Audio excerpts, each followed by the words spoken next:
大家好啊，係我李安啊。咁唔知啊，大家之前有冇玩過啲關於圖像生成嘅 AI 或者甚至可能係影像生成嘅 AI 咁我自己啊，之前我記得啊，我最初啊玩呢一類嘅 AI 啊，就好似係要裝唔同嘅 model 啦。咁即係例如我最初接觸嘅樣係，知唔知有冇聽過呢種叫做Stable Diffusion 嘅嘢啦？咁就可能用一啲數學模型咧，去 generate 一啲例如好似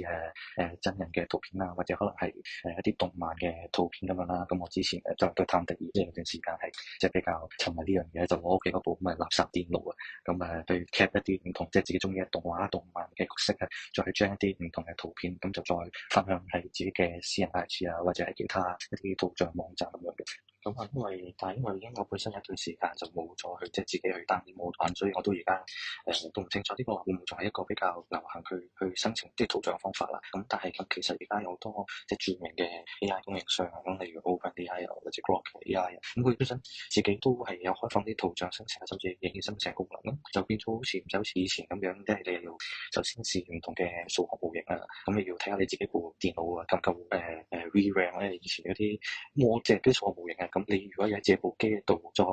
generate 一啲圖片咧，咁其實佢本身要 consume 一啲 VRAM，咁我記得我而家部咁嘅機都係12GB RAM，咁先至我覺得係勉強佢行得順咯，即係已經唔快㗎啦，即叫做即係唔會咁慢咁樣啦。咁但係如果你嗰個 service 即係好似一個 AI 嗰啲係 web service，咁其實你可能係撳個掣，咁基本上你都係等佢嘅時候又唔會 disrupt 到你做其他嘢，可能好快咁佢就已經將佢一批嘅圖你，咁可能就即係你再喺入邊揀一啲圖片啊，跟住可能你或者你揀啲影片啊，自己將同啲串聯，咁啊做一段長嘅影片嗰度咁其實即係對佢哋啲即係一啲普通人嚟講，其實都係一種即係多咗樂趣，或者可能我唔知呢啲功能會唔會有啲咩商業上嘅，其實即係你話如果其他啲文字生成，可能可以幫你做一啲文案data analysis，咁但係即係暫時我見到佢出嚟一啲嗰啲 AI 影片，多數我見得到嘅最後都係可能就係擺咗喺啲 YouTube 嗰啲short 嗰度啊，或者可能其他啲 IG 平台播出嚟，咁又未見話真係好有實際嘅商業用途，好似大家都即係佢呢啲純粹偏向興趣用途為主啦。咁當然可能之後有好多商業嘅 model 係我哋未知啊，咁我哋呢啲就唔理啦。咁但係我哋而家用得到嘅，咁就多數都係呢啲咁嘅 service 啦。咁凡事啊都即係有兩面咯。咁即係可能大家對呢啲嘅 model 玩得都開心啊。咁但係可能都有啲人就用呢啲嘅 AI service 啊，咁將佢一啲即係叫做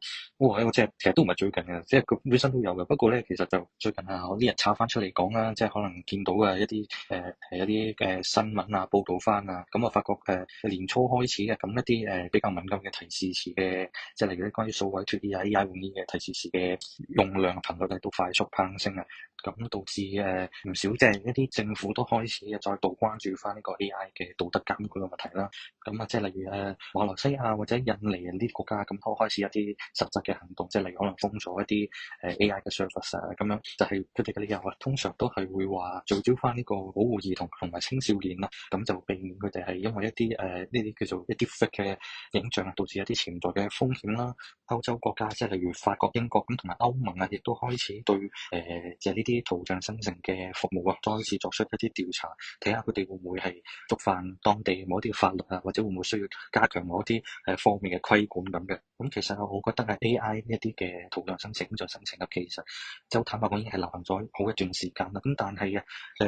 暫時好多嘅國家地區都仲未有一啲好清晰嘅指引去對呢啲 AI 生成嘅內容去作出監管啦。咁大部分都係靠供應商，可能佢自己會有啲審查啊，或者一啲會唔會佢哋自己做一啲自願做一啲嘅監管啦。咁其實就好似 Grok 咁樣啦，佢最近就都推出咗個可能就係收費用戶先可以用到呢個圖像生成嘅功能。咁但係個效果係點咧？咁大家我就拭目以待啦。喺2026年嘅 AI 發展嘅路上，